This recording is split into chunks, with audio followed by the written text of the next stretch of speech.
सदा नाम घोषा करू हरी कथा तेने सदा चित्ता समाधान सर्व सुख जालो सर्व अलंकार आनंदे निर्भय डुलत सो ऐसा ऐसा गोठे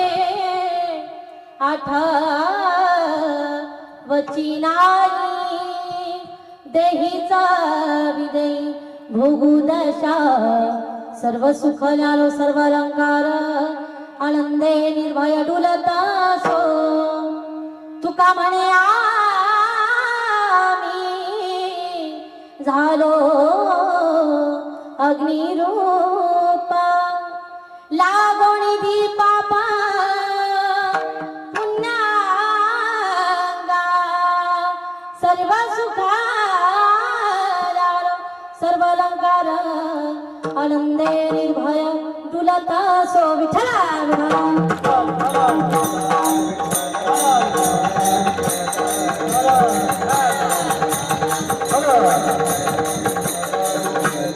सदा नाम घोष करू हरी कथा तेने सदा चित्त समाधान सर्व सुखल्यालो सर्व अलंकार आनंदे निर्भय डुलता सो पांडुरंगा कारो पांडुरंगा कारो प्रथम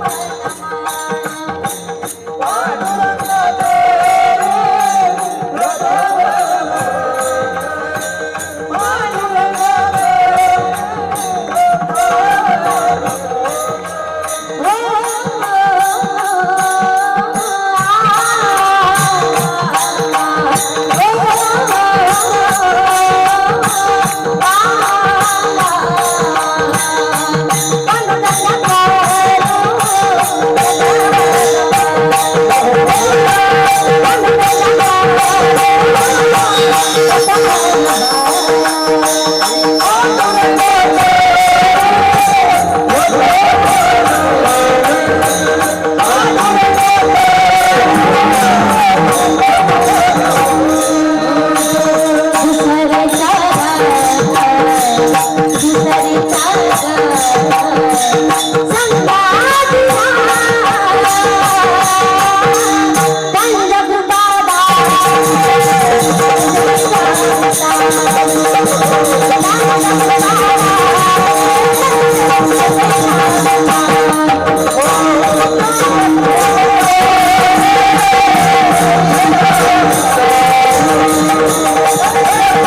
सुमिर पवन कुमार बलबुद्धि विद्या दिहोमय हरहु कलेश विकार। जय जय श्री राधा रमण जय जय नगला किशोर जय गोपी चितचोर प्रभु जय जय माखन चोर। जयांत गिलिया स्मरण होय सकल विद्यांचे अधिकरण तेची बंधू श्री चरण श्री गुरूंचे ते नमस्कार विना विठ्ठला।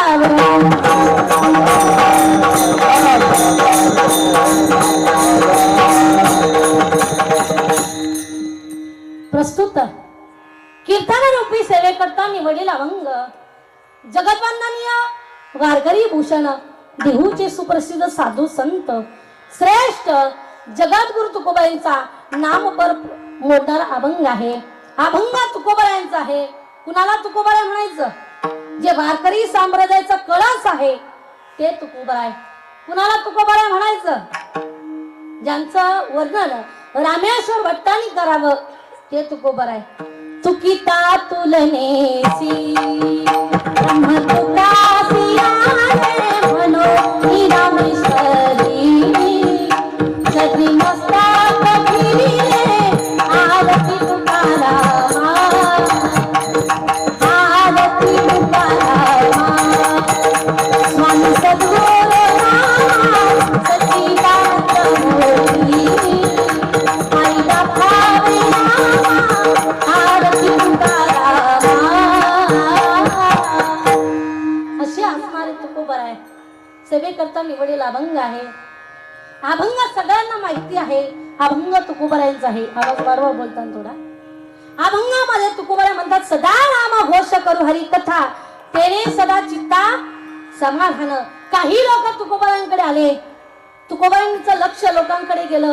तुकोबारायांनी पाहिलं लोक संसार करतात पण त्या संसारामध्ये लोकांना सुख नाहीये। आपल्याला सुद्धा काय पाहिजे?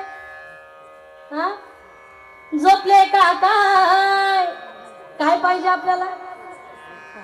आपण रात्रंदिवस पळपळ करतो कशासाठी? हा मिळतं का आपल्याला ते घरी? नाही मिळत।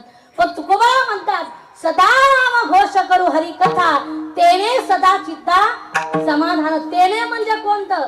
सदा नाम नाम चिंतन जर केलं तर तुम्हाला नक्की समाधान मिळेल सुख मिळेल। पुढे तुकोबा म्हणतात सर्व सुख ल्यालो सर्व अलंकार आनंदे निर्भय डुलत असो।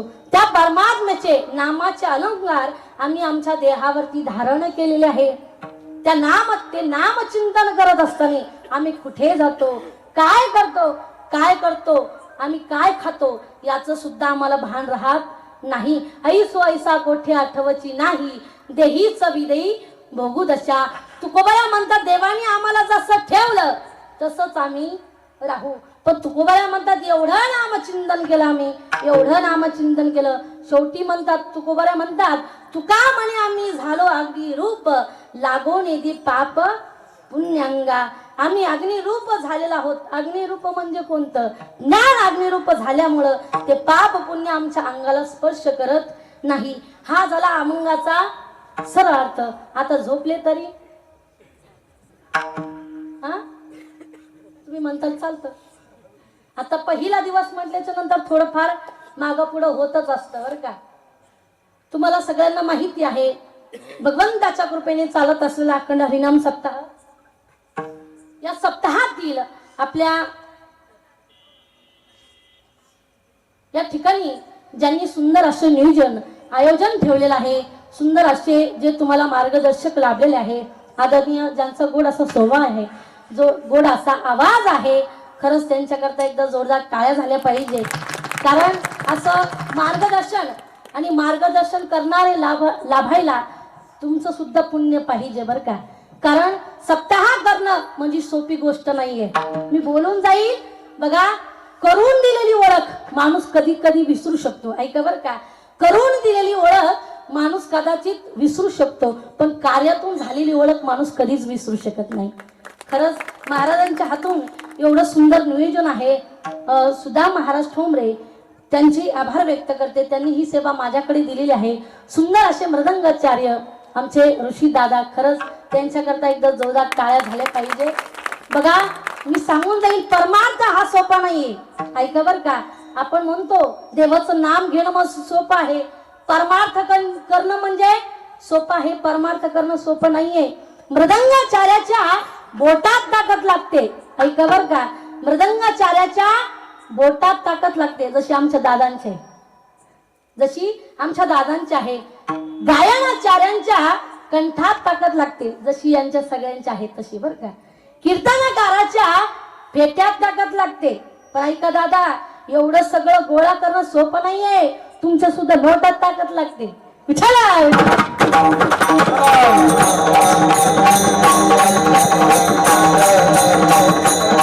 दादांची आभार व्यक्त करते. गायनाची सुंदर अशी साथ देणारे, जे संसारामध्ये आणि परमार्थामध्ये मला साथ देतात. माझे पती गायके महाराज असतील, सुंदर कीर्तनकार आहे, भागवत कथाही देखील करतात. गायनाची वेळ आलीच गायनही करतात. आणि योगायोग आज महाराजही माझ्या कीर्तनाकरता आवर्जून आलेले आहे. महाराजांचे आभार व्यक्त करते.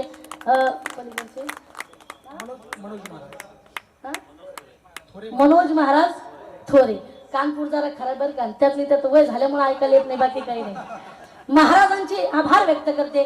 सर्व विद्यार्थी मंडळ असतील, ज्यांच्या मुखार मंदातून आपण सुंदर अशी भागवत कथा ऐकत आहात, श्रवण करत आहात. बाबा आमचे लिपाणी महाराज असतील, शिवाजी महाराज लिपाणी, बाबांकरता सुद्धा एकदा जोरदार टाळ्या झाल्या पाहिजे.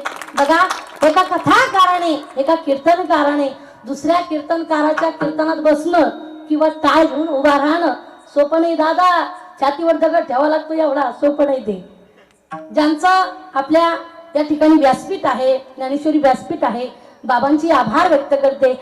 या ठिकाणी बघा, ती छोटी दिदी नाचत होती, कुठे गेली ती? कुठे गेली का? त्या दिदी साठी एकदा जोरदार टाळ्या झाल्या पाहिजे. सुंदर असं सिस्टम आहे. आणि या ठिकाणी आपल्या अष्टविनायक नगर, भाग्योदय नगर या सातारा परिसरामध्ये आपल्या या ठिकाणी कीर्तनाची शूटिंग करण्याकरता जे आवर्जून या ठिकाणी आलेले आहे. बघा, काही काही ठिकाणी जर आता दादांना माहिती आहे, दादा ऑल महाराष्ट्रामध्ये फिरतात. कॅमेरेवाले ना सोपी नाहीये बाबा, सोपी गोष्ट नाहीये ती. त्यांना 4-4, 5-5 हजार रुपये देऊन सुद्धा शूटिंगला येत नाही. पण खरंच आपलं सगळ्यांचं भाग्य आहे की या ठिकाणी आमचे संत चॅनल मायबापवाले आलेले आहेत. दादा इकडचे सर्व मराठी हॉस्पिटलवाले असतील, सर्वांकरता एकदा जोरदार टाळ्या झाले पाहिजे. त्यांचे आभार व्यक्त करते आणि सेवेला सुरुवात करते. विठ्ठला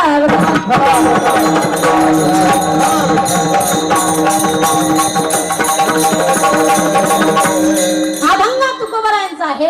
या अभंगामध्ये तुकोबरा म्हणतात, सदा नाम घोष करू हरी कथा, तेने सदा चित्ता समाधान. बघा, तुकोबरा आहे या जगाचा उपदेश करतात, जगाला उपदेश करतात. का? कारण संतांना कळवळा आहे या जगाचा. कुठला कळवळा आहे? येथे उपकारासाठी, येथे उपकारासाठी,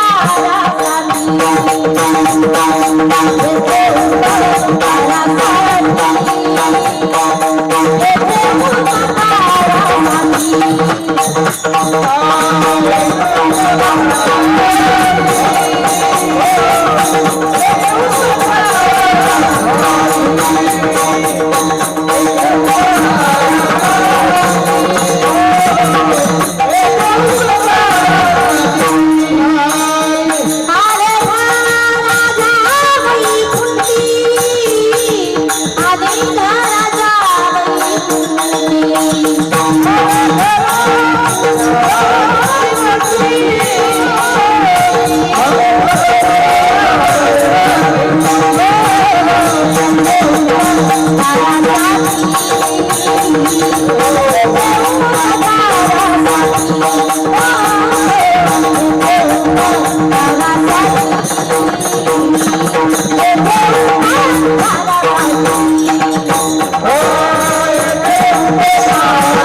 आले घराच्या वैकुंठी. संत या ठिकाणी अवतार घेतात. कशा करता तर जगाचं कल्याण व्हावं याच्या करता.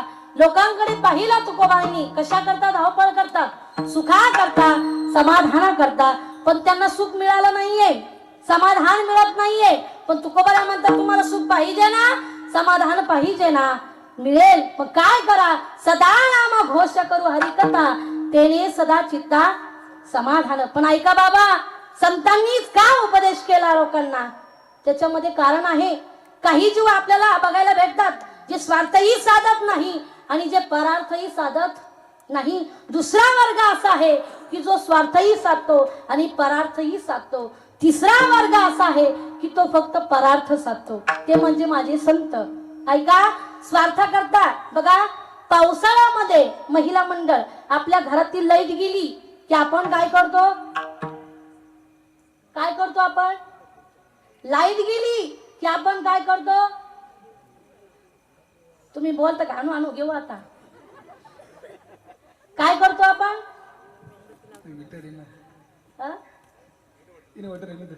तुम्ही म्हणतात पहिलं मोबाईल घेतो, बाकी काही नाही करत.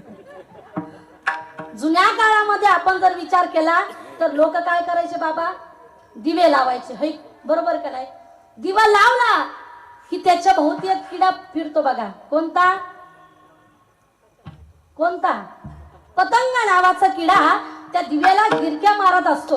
पण ऐका, त्या दिव्यावरती तो झडप घेतो, दिवाही विसतो आणि त्या ठिकाणी तो देखील मरण पावतो. म्हणजे तो किडा स्वार्थही साधत नाही आणि परार्थही देखील साधत नाही. जगामध्ये लोक आपल्याला बघायला भेटतात की जे स्वतःचंही कल्याण करून घेत नाही आणि दुसऱ्याचंही कल्याण झालेलं त्याला सहन होत नाही.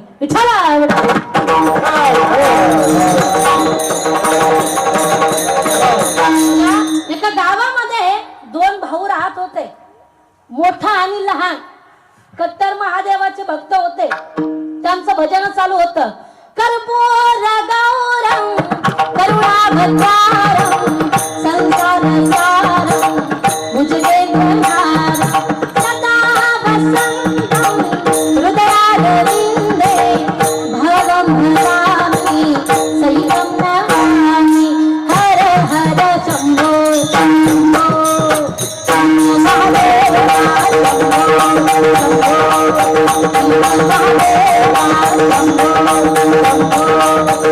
महादेवा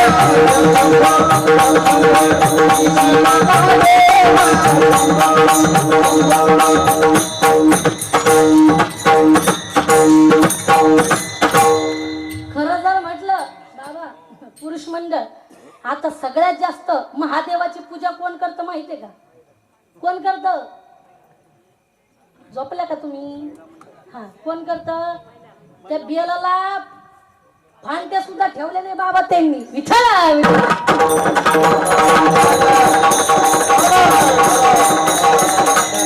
मी तर म्हटलं दादा, बर का ऋषी दादा, मी म्हटलं आता महिला मंडळ एवढे बेलासाठी येड्यावणी करतात, काय सांगा, त्याची बेलाच्या पानासाठी भांडणं लागले. म्हटलं आपले कीर्तन बंद करा आणि बेलाला इकत बसवा आता त्याला, बरोबर का नाही. मला सांगा, सगळ्यात जास्त श्रद्धा आमची महिला मंडळाची असते. बघा, दोन भाऊ होते, कट्टर महादेवाचे भक्त. भगवान परमात्मा प्रसन्न झाले, मोठ्याकडे गेले. माग म्हणे, काय मागायचं तुला, काही नको देवा, लहानाला जर एक वस्तू दिली तर ती मला डबल झाली पाहिजे, दोन वस्तू मिळाल्या पाहिजे, म्हणजे त्याच्यापेक्षा मला कमी नकोय, कमीच पडलं नाही पाहिजे म्हणे मला. भगवान परमात्मा म्हणे ठीक आहे. लहानाकडे गेले, माग म्हणे काय मागायचं, काही नको देवा, फक्त एक बंगला द्या म्हणे, बंगला. म्हणजे मोठ्याला किती द्यावं लागले, हा 2 द्यावा लागले. पुन्हा भगवान परमात्मा छोट्याकडे आले, माग म्हणे काय मागायचं, काही नको देवा, फक्त एक ट्रॅक्टर द्या म्हणे. मोठ्याला किती द्यावं लागले, 2 ट्रॅक्टर द्यावा लागले. पुन्हा लहानाकडे आले, माग म्हणे काय मागायचं, अजून काही नको देवा, एक पत्नी द्या म्हणे, बायको द्या. म्हणजे मोठ्याला किती द्यावं लागल्या, पूर्वीच्या काळामध्ये भेटत पण होत्या, 2 द्यावा लागल्या, बरोबर का नाही. पण लहाना खूप हुशार होता, लहाना पण आपल्या नगर मधलाच होता, नाव नाही सांगत, पाहुणे निघाचा अंदाजे. लहान म्हणे देवा काय भानगड आहे म्हणे, मी एक वस्तू मागितली किती मोठ्याला डबल होते. काय भानगड? भगवान परमात्मा म्हणतात काही नाही, त्याची मागणीच अशी होती की तुला एक वस्तू दिली की ती त्याला डबल झाली पाहिजे. तो छोटा फार हुशार होता महिला मंडळ. तो म्हणे देवा एक काम करा ना, मग माझा एक पाय, एक हात आणि एक डोळा जाऊ द्या म्हणे. मोठ्याचे किती गेले असं? शापच झाला. म्हणजे काही लोक स्वार्थही साधत नाही आणि परार्थही साधत नाही. विचारा बेटा,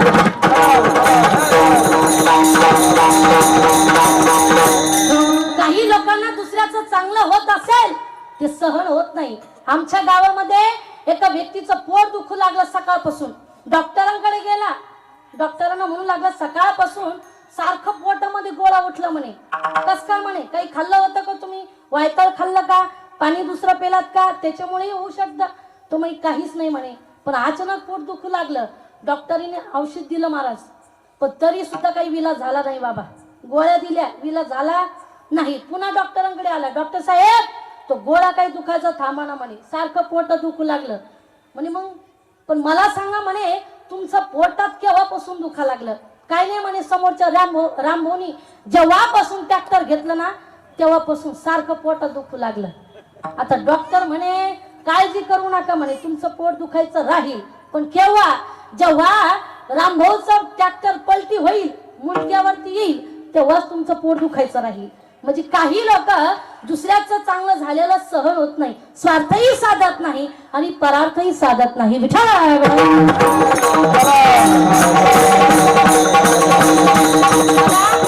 जगामध्ये काही काही असे बघायला भेटतात, सूर्य स्वतः करता उगतो, स्वार्था करता उगतो, पण मावळत असताना साऱ्या जगाला प्रकाश देत जातो, परार्थही साधतो. बघा, एखादी नदी असेल, स्वार्था करता उगम पावते, पण जात